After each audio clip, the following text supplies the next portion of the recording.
मलिक साहब डायलॉग को किस तरह देख रहे हैं इस वक्त जो एक देखिए मैंने पहले भी ये कहा और मैं रोज ये बात कह रहा हूँ। मैं कल थिंक फेस्ट पे भी गया, वहाँ पे अली जफर थे, तो वहाँ पर उनकी अली जफर का ये मुकदमा था, ये वो बात कर रहे थे। तो मैंने उनसे कहा कि देखें सवाल सिर्फ एक है, आप क्या बातचीत करना चाहते हैं?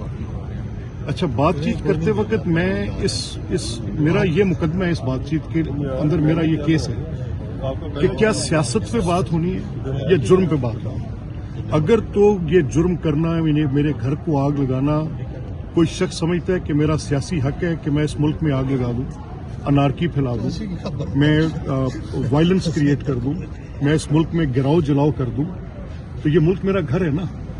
अब ये क्या सारे जराइम नहीं है? क्या पीपीसी किसी गरीब आदमी की झोंपड़ी जला दे, 436 का पर्चा, 25 साल जमानत, यार पूरा मुल्क जला है यार। क्या ये मुल्क जलाना सियासत है कि जुर्म है?